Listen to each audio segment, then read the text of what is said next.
성서식물학 공부를 시작하겠습니다. 첫 번째, 예수님은 왜 무화과 나무를 저주하셨을까? 무화과 편입니다. 마가복음 11장 13절에 이제 예수님이 종려주를 입성하셔서 다음날 월요일날 이제 무화과 나무를 보시고 거기에 잎사귀밖에 없고 무화과가 없기 때문에 저주를 하셨다 하는 내용입니다. 이 말을 듣고 많은 사람들이 오해를 합니다. 이제 너무 시장하셨다. 또 죽음을 앞두고 이성을 잃었다. 알버트 슈바이츠 박사님 같은 분은요. 그 역사적 예술을 찾았으란 책에서 그렇게 말씀하고 있습니다. 또 20세기 최고 지성인 버트란트 러셀은 나는 왜 기독교인이 아닌가 해서 철이 아닌데 무화과 열매를 구했다가 없으니까 저주한 그런 매정한 예수는 안 믿는다. 이렇게까지 이야기를 하고 있습니다. 그런데 우리는 무화과가 어떻게 맺히는가를 잘 모르기 때문에 이런 오해가 된 것 같습니다. 무화과는 잎사귀와 열매가 동시에 나옵니다. 그리고 여름 내내 5번의 열매를 맺고요. 꽃이 있지만 눈에 안 보인다는 겁니다. 무화과는 그런 특징이 있습니다. 그래서 그 예수님이 입성하셨을 당시는 6월절을 앞두고 있는 우리 양력으로 한 3, 4월 그때이기 때문에 조그마한 열매 파기가 먼저 열립니다. 파기가 열리고 나면 이제 파기를 따먹고 나면요. 이제 한 번 그리고 한 4번 정도는 좀 큰 무화과 태나가 열립니다. 그래서 예수님이 입성하셨을 때는 테나 무화과의 때가 아니기 때문에 파괴를 구했다는 거예요. 근데 파괴마저도 없었다는 거예요. 그 무화과 나무는. 파괴가 안 열리면 테나를 열릴 수 없는 나무입니다. 그래서 시들어 버렸잖아요. 그래서 이 시들어 버린 무화과의 모습은 이스라엘 나라를 상징한다고 보시고요. 또 이제 이스라엘의 이제 지도자들의 모습도 되고요. 이스라엘의 영적 상태를 지금 교훈하고 있는 것이죠. 이렇게 열매를 맺지 못하고 이런 시들은 무화과 나무는 앞으로 이제 이스라엘 나라는 멸망이 온다. AD 70년에 망하죠. 그런 것을 예언하고 있는 모습입니다. 그리고 이제 파괴를 하면 이제 모습이 파괴는 이렇게 생겼는데요. 파괴는 이제 겨울 내내 이제 그 과일이 없다가 보면 이 파이를 보는 것이 제일 먼저 보는 사람이 따먹도록 되어 있습니다. 주인들이 허용합니다. 상품 가치가 안 되기 때문에요. 그래서 사람들이 이 파괴를 연상하면 심장이 벌렁벌렁하고 입에 침이 고이는 그런 것이 파괴입니다. 그리고 이제 그 이후에는 이제 태나가 계속 열린다고 봅니다. 그래서 이제 과일을 이제 먹지 못하다가 3월 말이나 4월에 파기가 나오면 한 5개월 동안 과일을 못 먹었기 때문에 굉장히 빨리 따먹어 버리는 게 파괴입니다. 자, 그런 이제 모습이고요. 이게 봄을 알리는 봄을 알리는 무화과이고요. 5월의 무화과는 조금 크죠. 그리고 그 다음에 이제 이건 여름을 알리는 무화과입니다. 5월에는 여름을 알리는 무화과의 모습입니다. 그리고 이제 6월에 태나죠. 이제 아주 조금 더 커서 이렇게 익은 그런 무화과의 모습입니다. 자, 이거는 이제, 이게 태나가 조금 더 이제 되면 이제 가을이 되죠. 이제 가을을 알리는 무화과는 좀 익은 모습이죠. 이제 겨울을 알리는 무화과는 다 이제 떨어지고 이제 앙상한 이렇게 가지가 나오면 무화과입니다. 그래서 무화과는 참 이렇게 여러 가지 철을 우리에게 알려주고 있죠. 또 그뿐 아니라 호세아 9장 10절 같은 데 보면 이스라엘을 무화과 나무의 첫 열매로 표현하고 있습니다. 옛적에 내가 이스라엘 만나기를 광야의 포도를 만난 같이 하였으며 너희 열조 보기를 무화과 나무에서 처음 맺힌 첫 열매를 본같이 하였거늘. 이렇게 처음 맺힌 첫 열매는 파괴죠. 그러니까 얼마나 이거 보면은 그냥 너무 먹음직해서 이제 이렇게 좋아하는 거 있잖아요. 그 정도로 좋아했다는 그런 의미죠. 그렇게 이제 기다린다, 좋아한다 그런 말이 애지중지했다는 말이에요. 애지중지. 하나님이 이스라엘 사람들을 애지중지했다는 의미로 처음 맺힌 첫 열매를 본다 이렇게 말하고 있어요. 이건 파기를 말한다는 거예요. 그래서 이제 파기를 알아야 우리가 성경을 제대로 볼 수 있습니다. 미가 7장 1절에는요. 내 마음에 사모하는 처음이건 무화과가 없도다. 이것도 파기를 말하겠죠. 이거는 무엇을 말하냐면은 이제 미가서는 이제 그 의인이 사라졌다. 유다 말기에 유다의 그 이제 미가는 이제 주로 히스기야 시대에 이사야와 함께 예언한 예언자인데 의인이 사라진 유다 말기의 상황을 말하고 있습니다. 그러니까 의인이 없어졌다는 거예요. 자, 그런 이제 의미로 이렇게 말씀하고 있습니다. 그 다음에 이제 나다나엘과 무화과 나무 비유를 보시면 요한복음 1장 48절에 이런 말씀이 있습니다. 나다나엘이 이르되 어떻게 나를 아시나이까? 예수께서 대답하여 이르시되 빌립이 너를 부르기 전에 내가 무화과 나무 아래 있을 때에 보았노라. 그래서 나다나엘은 이제 가나 출신인데요. 이제 처음에는 빌립이 가자 했을 때 나사렛에서 무슨 선한 것이 나겠느냐 이렇게 무시했죠. 그랬는데 예수님이 나다나엘을 보고 이제 이렇게 말씀하시니까 어, 어떻게 나를 아십니까? 너에게는 뭐 어떻다, 너가 어떻다 그렇게 말하죠. 그런데 이제 어떻게 저를 아십니까? 하니까 아십니까? 하니까 예수께서 대답하여 이르시되 빌립이 너를 부르기 전에 내가 무화과 나무 아래 있을 때에 보았노라. 그렇게 예수님은 벌써 이제 이 말씀을 하시는 거예요. 그러면 나다나엘이 무화과 나무 아래에서 무슨 일을 했기 때문에 이런 말씀하실까 하면요. 사실 무화과 나무 아래에서 이스라엘 백성들은 주로 토라를 연구했다고 합니다. 그 잎이 이제 넓잖아요. 무화과 잎이 넓으니까 넓고 향기가 좋기 때문에 그 밑에서 그늘에서 토라도 연구하고 또 메시아를 대망하고 기다리는 그런 장소입니다. 이제 그 메시아 대망 사성이 굉장히 많았기 때문에 그래서 이제 항상 거기서 토라 연구하고 또 이렇게 메시아를 대망하고 토론하고 이런 장소이기 때문에 이제 그것을 이제 예수님이 나다넬을 보고 그 아래 있을 때 알았다. 이 말씀을 딱 듣자마자 이제 나사렛 나다나엘이 고백하는 거예요. 예수님을 하나님으로 고백하게 됐다는 거예요.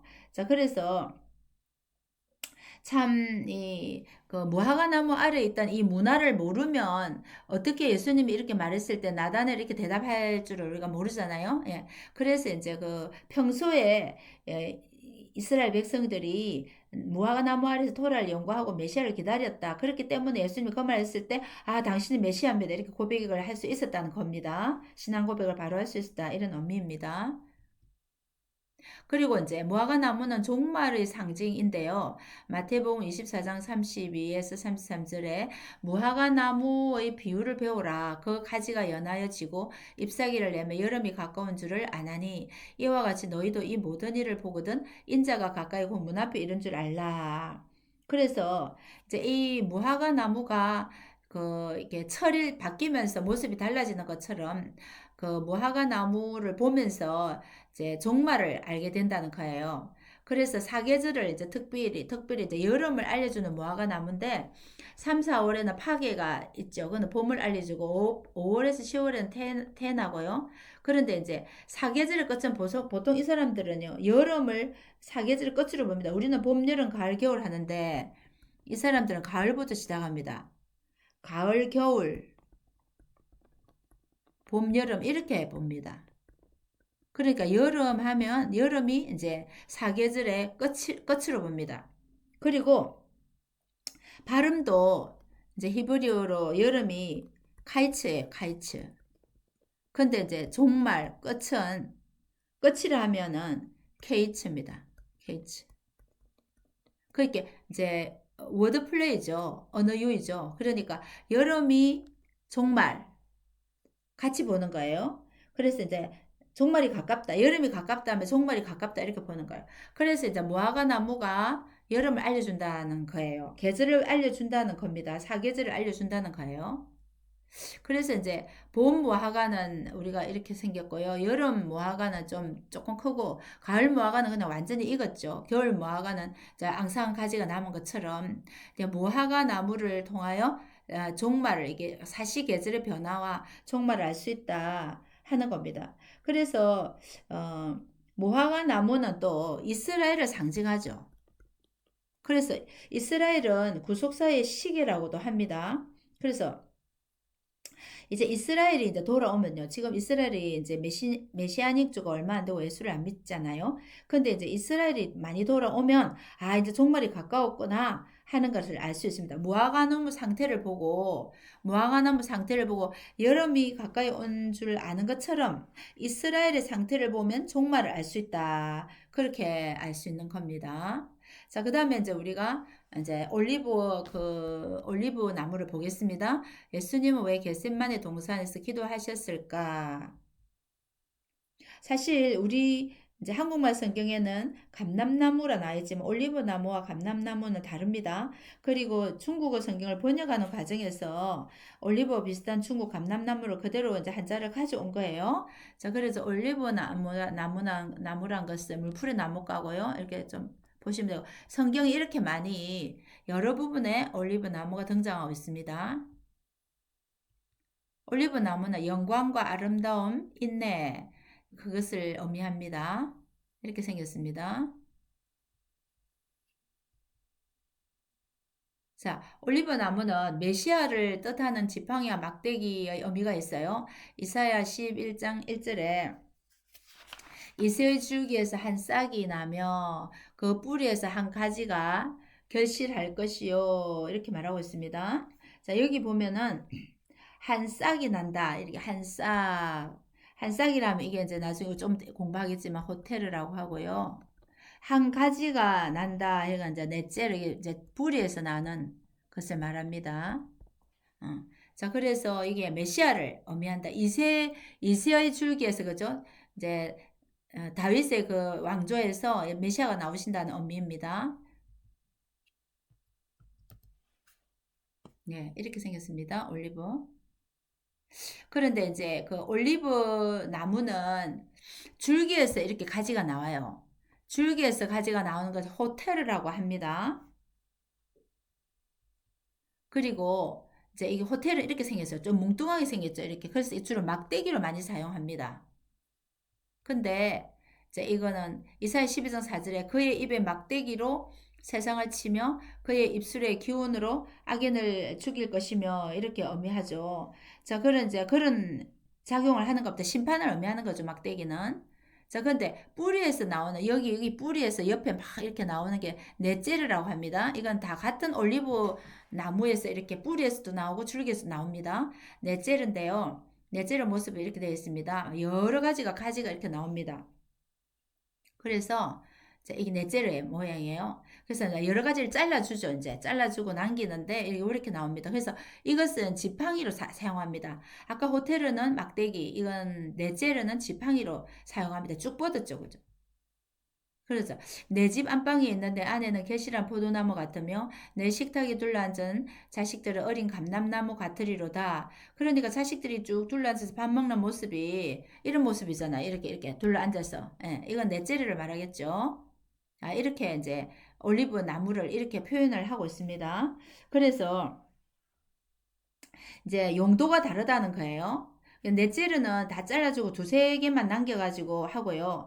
그래서 이제 용도가 이제 호텔은 막대기 같은 거는 이제 예를 들어서 뭐 이렇게 방향을 제시한다거나 던져서 방향을 제시한다거나 또 뭐 이제 짐승들이 쳐들어오면은 이렇게 이제 방어용으로 이제 호텔을 주로 던져서 사용하겠죠. 근데 넷째르 지팡이는 이제 물 깊이를 잰다거나 또 이제 그 양들을 이렇게 이제 인도할 때 하고 뭐 진흙 깊이나 뭐 물 깊이 같은 거 잴 때는 다 이제 지팡이를 사용하죠. 그래서 지팡이 오른손에 이를 들고 막대기는 이렇게 허리에 이렇게 꼽아서 사용한다. 이 목자의 모습입니다. 그래서 우리가 시편 23편 4절에 주의 지팡이와 막대기가 나를 안위하시나이다 할 때 이 두 가지를 말하는 거예요. 용도가 이제 다릅니다. 그래서 호텔은 목자가 유대 강야에서 양을 칠 때 인도하는 방향으로 던지면 거기 우회가 뭉뚱하니까 딱 그 방향으로 던져지는 거예요. 강력한 무기라고 볼 수 있어요. 무기. 강력한 무기의 역할을 하고요.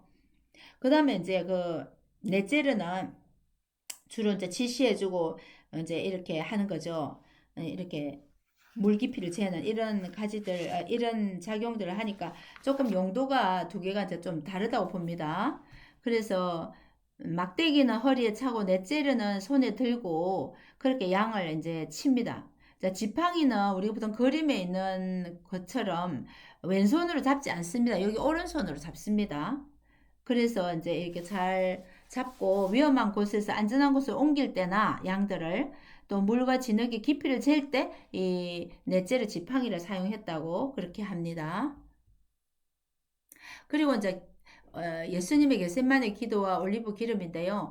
이제 예수님이 기도하실 때 힘쓰고 애써서 간절히 기도해서 땀이 땅에 떨어진 빗방울 같이 됐다. 그렇게 하면서 이제 우리가 지금 그 올리브 예수님은 왜 겟세마네 동산에 기도하셨을까? 그 지금 제목으로 공부를 하고 있잖아요. 이제 겟세마네 동산에서 올리브 기름을 짜듯이 기도했다는 거예요. 올리브 기름을 짜는 틀이 같고 올리브 기름이 슈바님인데요. 굉장히 올리브 기름을 짜서 하나도 버리지 않는다 합니다. 처음에 이제 그 무게추를 이렇게 해서 짜는데요. 무게추를 올려서 짜는데 맨 처음에 좋은 기름은 성전용으로 거룩한 기름을 쓰고 그 다음에 식용을 하고요. 세 번째는 이제 집안에 등잔용하고 화장품, 약품 만들고 마지막 기름은 비누를 제조하는 데까지 쓰니까 절대로 버리지 않고 다 쓴다는 거예요. 한 방울도 남기지 않고 다 짜서 한다는 겁니다. 이렇게 올리브 오일 열매가 생겼습니다. 이렇게 올리브 열매를 부숩니다. 열매를 먼저 부수는 단계입니다, 이게. 그리고 나서 이런 틀에 위에 이제 추를 올려서 나사로 이렇게 돌려서 아마 이걸 짜는 것 같습니다. 짜는 나사 모양입니다.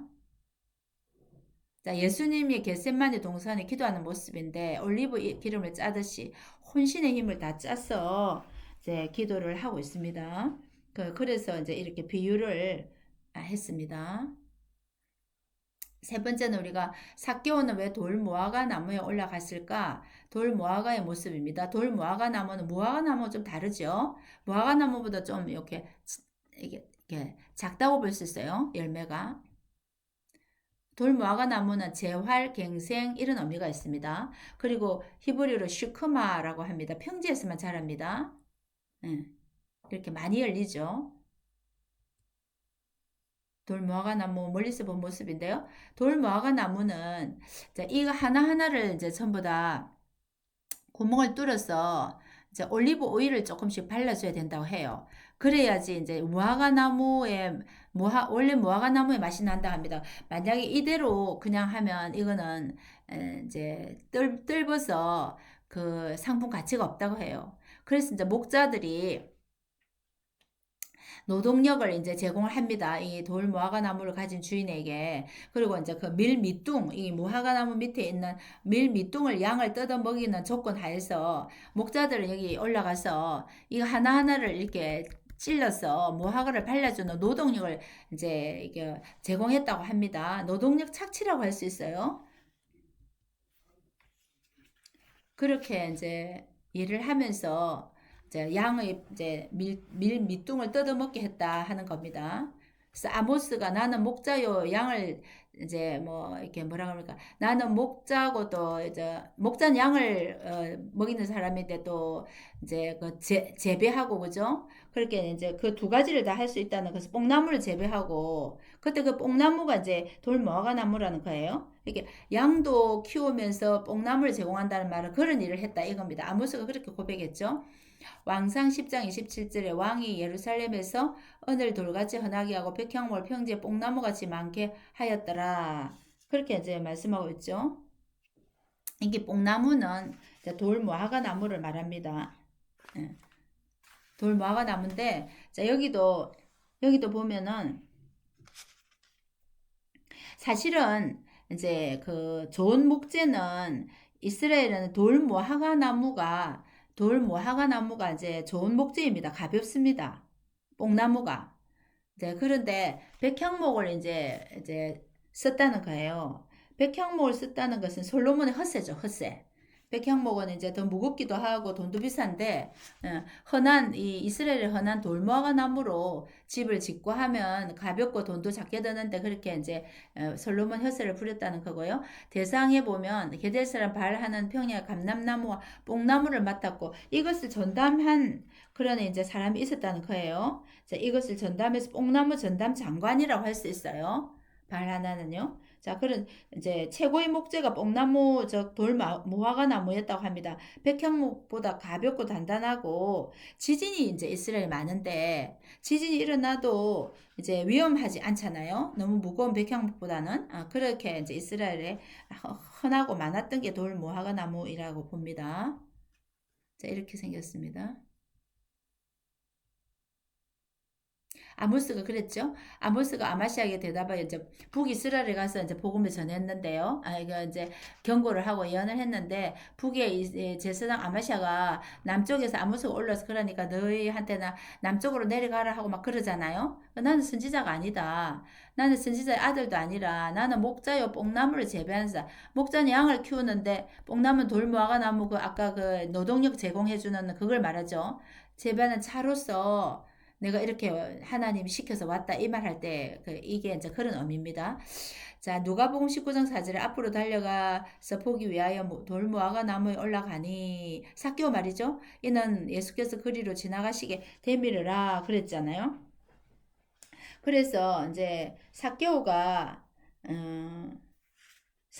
왜 이렇게 이제 이렇게 돌무화과 나무에 올라갔을까? 자, 삭개온 이제 이 도시가 올라간 도시가 여리고거든요. 자, 종려의 도시 여리고이거든요. 그런데 이제 이 사람은 삭개오는 세리장이고 유지였어요. 근데 또 종려나무가 많은데 종려나무는 키가 크잖아요. 종려나무가 많은 여리고인데도 종려나무에 안 올라가고 왜 돌무화과나무에 올라갔나 하면 종려나무는 잘 올라간 사람 없잖아요. 종려나무 딸 때는 올라가지. 그런데 이제 이거 돌무화과나무에는 노동력 그거 제공한 사람이 있어가 많이 들어 올라가 있었기 때문에 삭개오 올라가도 남의 눈에 안 띄잖아요. 딴 사람도 올라가 있으니까. 자, 그렇게 해서 아마 그런 의미도 있고 다른 사람이 올라가 있으니까 그런 의미도 있고 그 다음에 이제 이 돌무화과나무가 재활, 갱생 이런 걸 의미하니까 영적인 의미로 사교가 또 재활하고 갱생한다는 그 영적 의미로도 볼 수 있습니다. 돌무화과나무 모습이죠. 자, 자, 사교는 세리장이고 유지였단 말이에요. 그러니까 종려나무에 올라가면 남의 눈 띄잖아요. 종려나무에 올라가는 사람 많지 않기 때문에. 근데 뽕나무, 돌 무화과나무에는 올라가는 것은 다른 사람도 올라가 있으니까 그다지 눈에 띄지 않았다는 거죠. 자, 네 번째는 포도에 대했습니다. 예수님은 왜 첫 번째 기적으로 포도주를 택하셨을까? 첫 번째 기적으로 물을 포도주로 만드는 것 하셨죠. 포도주는 기쁨과 심판을 의미합니다. 자, 포도는 생명을 기쁘게 하는 포도나무입니다. 이제 물이 거의 여름에는 이제 건기거든요. 이스라엘은 여름이 건기인데 물이 거의 없을 때 이제 그 땅을 파서 물 저장고를 만들어서 물을 이제 담아서 먹기도 하는데 그런 물도 거의 다 떨어져 갈 때, 포도가 수확되는 거예요. 그러니까 굉장히 그 포도는 이제 생명같이 이제 기쁜 거죠. 사람의 마음을 기쁘게 하는 포도주와 사람의 얼굴을 윤택하게 하는 기름과 사람의 마음을 힘있게 하는 양식을 주셨도다 그랬죠. 그래서 이제 포도는 생명을 기쁘게 한다 했어요. 그렇게 이제 그 물이 거의 8월쯤이면 웅덩이에 물이 바닥날 시기에 8월에 포도가 나기 때문에 이제 이를 보고 하나님 기적을 체험한다는 거예요. 해갈의 기쁨, 생명의 기쁨을 느끼게 하는 것이 포도라는 겁니다. 자, 그런데 여기에 이제 요한복음 15장 2절에 이런 말씀이 있습니다. 네개 붙어 있어 열매를 맺지 아니하는 가지는 아버지께서 그것을 제거해 버리시고 무릇 열매를 맺는 가지는 더 열매를 맺게 하려 하여 그것을 깨끗하게 하시느니라. 그러면 이제 나는 포도나무 예수님 포도나무고 우리는 가지인데 열매를 맺지 않으면 제거해 버린다 하면은 우리 한국말로만 보면 잘라 버린다는 것으로 알 수 있잖아요. 근데 이제 그런 게 아니라 이 제거한다는 말은 그 헬라어로 어, 야이로입니다. 야이로인데 이것은 이제 뭐 재버린다는 take away 뜻도 있긴 있습니다. 재버린다는 뜻도 있고 두 번째는 들어 올린다는 뜻도 있습니다. lift up. 예, 이 두 가지 뜻이 있습니다. 그래서 이제 제거해버린다, 들어 올린다는 말이 있는데 포도 농사를 할 때 포도 덩굴이 이렇게 땅을 긴다고 해요. 그래서 우기 때는 이게 물에 잠겨서 이게 썩어버리고 건기 때는 또 말라버릴 수 있죠. 그래서 이제 이것을 여기다 돌을 괴줘야 된대요. 땅에 이렇게 이 줄기가 닿지 않도록. 근데 이제 요즘 같으면 철사로 이렇게 해주잖아요. 근데 그때문에 또 돌을 가지고 이렇게 이제 들어 올려준다.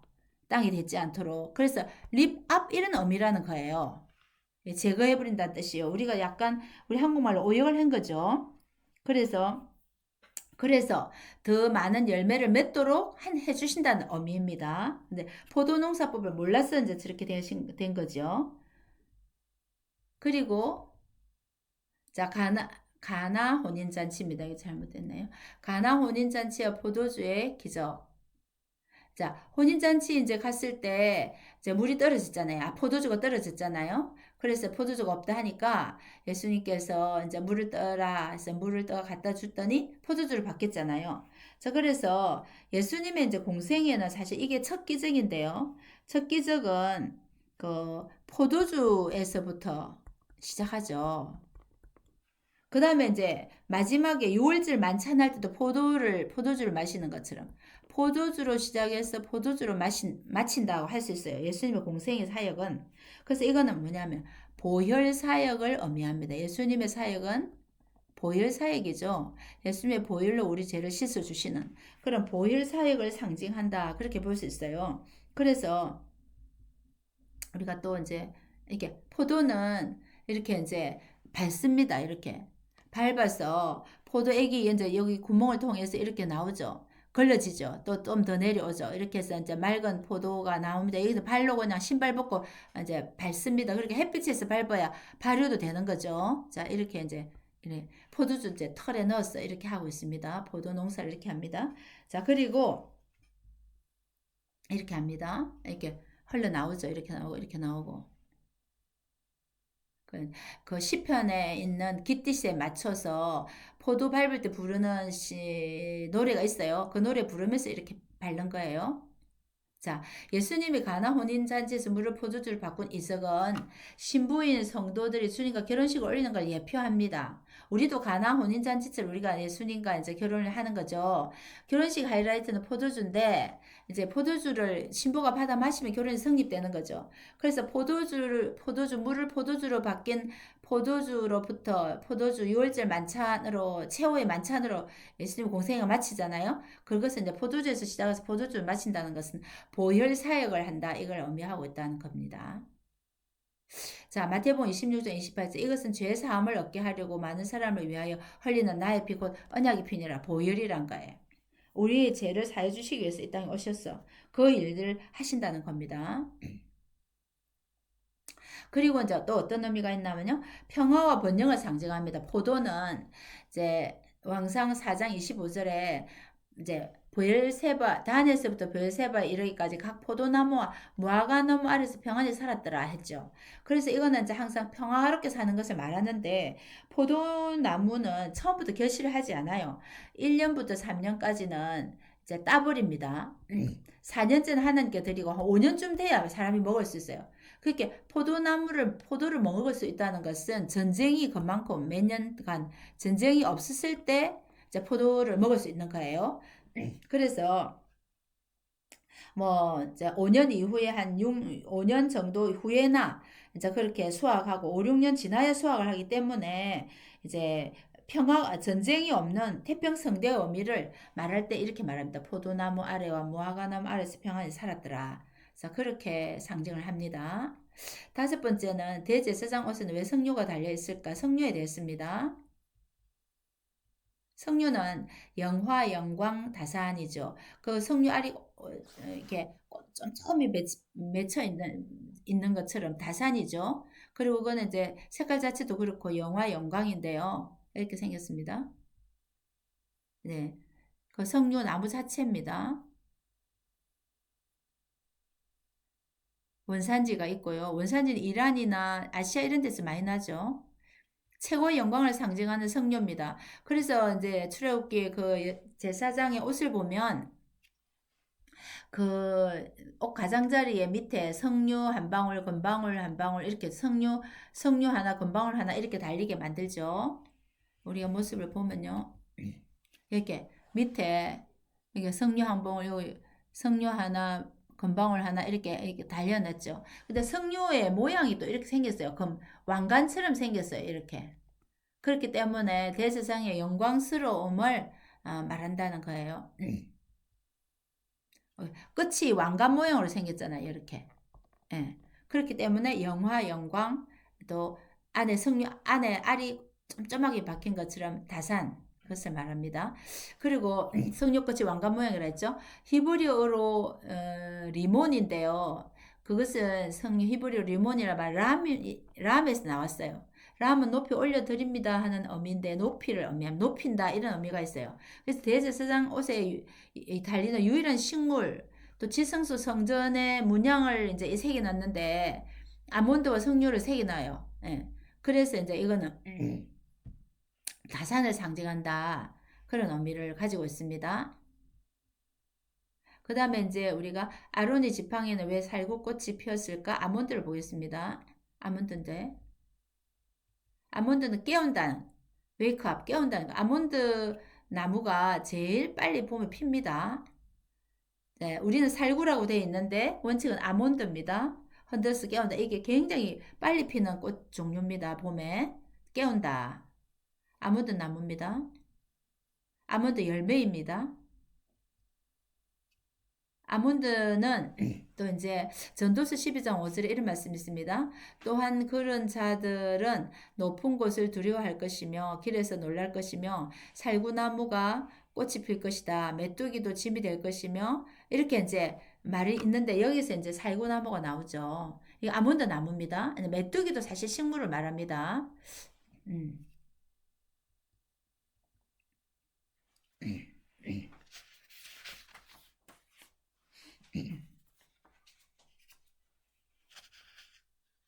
그리고 이제 그 민수기에 보면 아론의 지팡이에 우미 돋았죠. 이제 살구나무가 열렸다는 거죠. 뭐 다른 사람들이 전부 다 제사장에 대해서 이제 이렇게 반항하고 했을 때 그 지파별로 다 지팡이를 갖다 놨을 때 아론의 지팡이만 우미 돋고 살구나무 열렸잖아. 하나님이 구별해난 제사장이라는 걸 보여주는 거죠. 권위를 인정해 주신 거죠.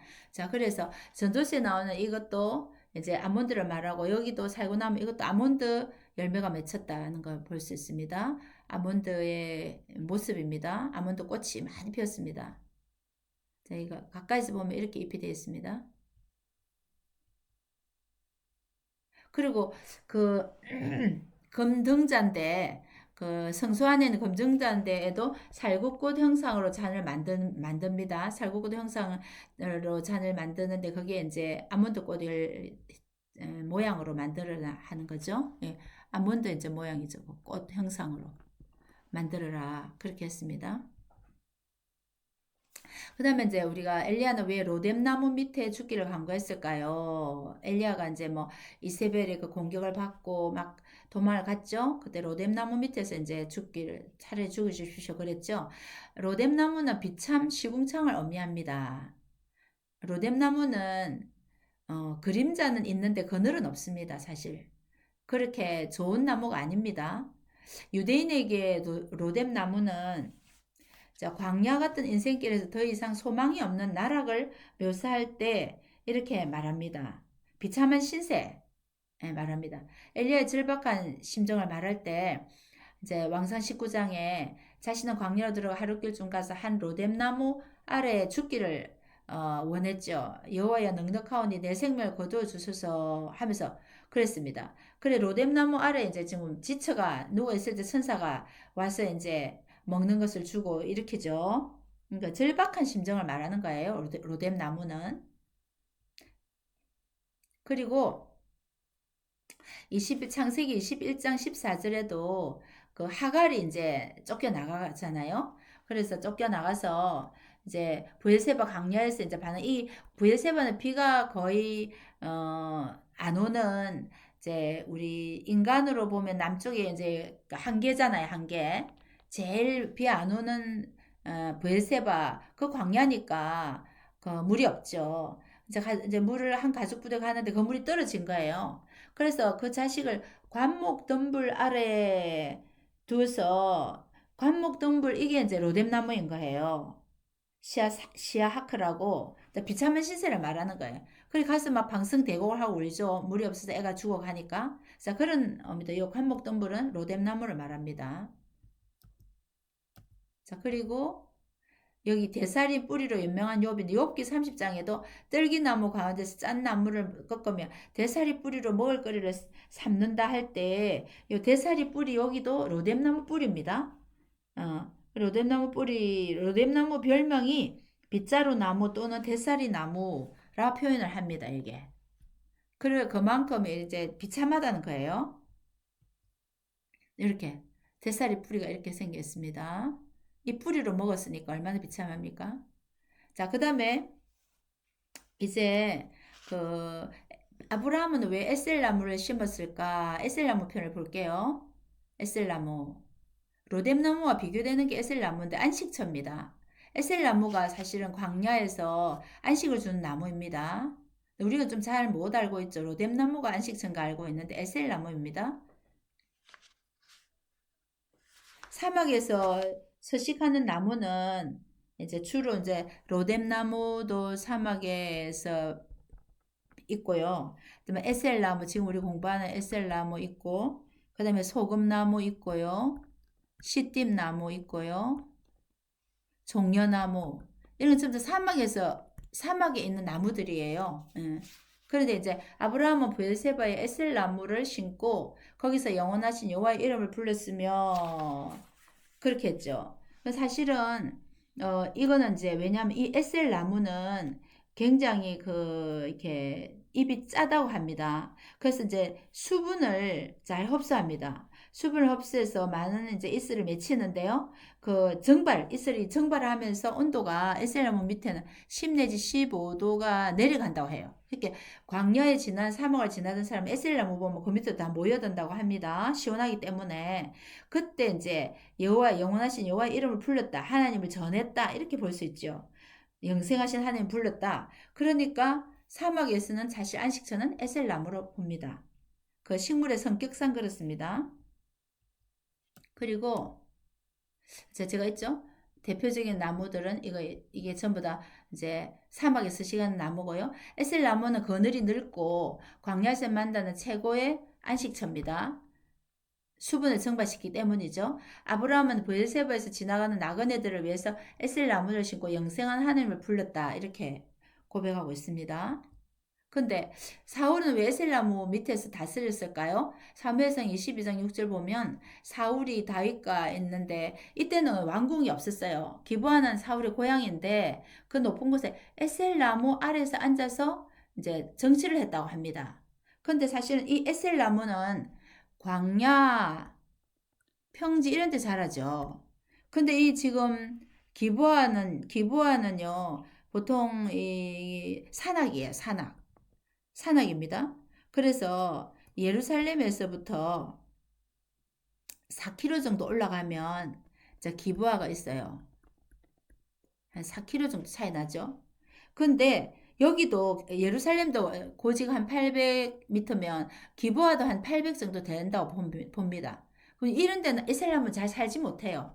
근데 일부러 에셀나무를 심었다고 봅니다. 다른데 에셀나무가 잘 없는데 에셀나무를 심으나 사람들이 보고 찾아올 수 있죠. 그래서 의도적으로 심었다 이렇게 봅니다. 그러면 사사기 4장 5절에도 라마와 베델 사이에 드보라가 종려나무 아래에 거주했다잖아요. 종려나무도 정말 광야의 나무죠. 그러니까 라마, 베델 이런 것도 다 이런 기부하고 다 같은 고지입니다. 기부하에서 4km 올라가면 또 라마입니다.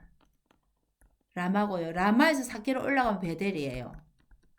전부 다 한 계열입니다. 그죠? 기부와 라마, 베델 그렇기 때문에 다 높은 곳인데 그 베델과 라마 사이에 드보라가 종려나무를 심어서 그 위에 밑에서 재판을 하고 있었다는 거예요. 이건 의도적이죠. 예. 자, 그래서 우리가 성경 볼 때 이런 걸 모르면 뭐 그냥 넘어가겠지만 보면 에셀나무 심고 그 밑에 정치했구나.